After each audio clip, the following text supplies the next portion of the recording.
Sempre às sextas-feiras, Meio Ambiente. Estudo sobre a evolução do clima mostra que nos últimos anos houve uma maior ocorrência de chuvas fortes ou torrenciais na cidade de São Paulo. Utilizando dados do Instituto Astronômico e Geofísico da USP, entre 1950 e 1999 foram verificados 15 meses em que pelo menos um dia apresentou chuvas iguais ou superiores a 80 milímetros.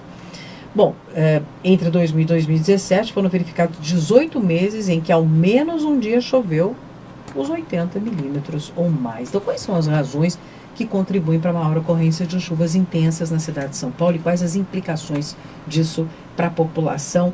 Quem traz a informação para a gente, inclusive, conduziu este estudo, é o professor Pedro Luiz Cortes, do PROCAM, Programa de Pós-Graduação em Ciência Ambiental, do Instituto de Energia e Ambiente da USP. Bom dia, professor. Bom dia, Roxane, bom dia, ouvintes. É um prazer falar com vocês. Conta pra gente um pouco desse estudo que vem trazendo esse detalhe interessante, importante nesse fenômeno. Eu estou conduzindo um estudo sobre mudanças climáticas na cidade de São Paulo e esse estudo apontou para um resultado preocupante, Conforme você mencionou, os últimos 18 anos apresentaram mais episódios de chuvas intensas do que o período de 50 anos que foi entre 1950 e 1999. Então, entre 2000 e 2014, como você mencionou, foram 18 meses em que pelo menos um dia apresentou chuvas iguais ou superiores a 80 milímetros, enquanto entre 1950 e 1999 foram 15 meses. Agora a gente está trabalhando numa análise de períodos anteriores a 1950 e vamos verificar as ocorrências diárias e não apenas os meses em que pelo menos um dia apresentou chuva mais intensa. Isso reforça a percepção de que estamos enfrentando episódios mais extremos com maior frequência na cidade de São Paulo, ou seja, temos uma possível tendência a apresentar longos períodos sem chuvas, mas quando a chuva vem, ela ocorre em média com alta intensidade ou em curto período de tempo. Há algumas explicações para isso. A primeira que surge é que, em razão do acréscimo de temperatura ao longo das últimas décadas, causado esse acréscimo pela urbanização, as ilhas de calor ocorrem com maior frequência e intensidade e favorecem uma maior evaporação, levando a uma maior precipitação. O problema dessa hipótese é que a frequência das chuvas não foi aumentando de maneira constante conforme a temperatura aumentava na cidade.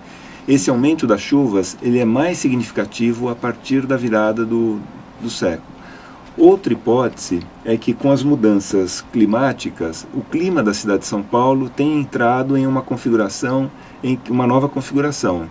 E nessa nova configuração, os fenômenos mais extremos eles tendem a ocorrer com maior frequência. Então, as implicações para a população são muito importantes, porque você vai ter um aumento de alagamentos e inundações, interrupções de trânsito, interrupção de fornecimento de energia, queda de árvore, caso a prefeitura e as concessionárias de serviços públicos não tomem as providências necessárias e procurem se adaptar a esse novo contexto. Uma coisa importante de lembrar é que o nosso sistema de drenagem, as galerias de água pluvial, bueiros, eles não foram projetados para esse tipo de evento mais extremo. Eles foram projetados, principalmente os sistemas mais antigos, até por falta de referência, eles foram baseados em sistemas europeus, onde o clima ele é diferente. Então, naturalmente, já não são sistemas tão adaptados a chuvas tropicais. Quando você tem um aumento dessas chuvas, ou com chuvas bem mais intensas, esse sistema realmente se mostra insuficiente. Um outro problema é a impermeabilização do solo na cidade, que vem crescendo, essa impermeabilização vem crescendo. Então, antes aquela chuva que podia penetrar no solo, ela ser absorvida pelo solo, ao invés de correr diretamente para os cursos d'água, pelas galerias de água pluvial, hoje ela já não consegue mais. Então, o único caminho são as galerias. Essas galerias elas não dão conta.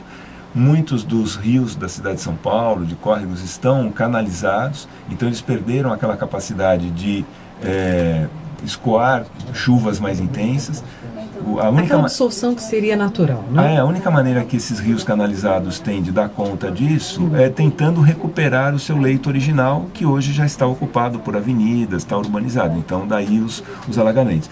Então, é muito importante que a cidade pense nesses eventos climáticos mais extremos e venha efetivamente desenvolver uma política para se preparar para isso, porque é muito preocupante que nos últimos 18 anos nós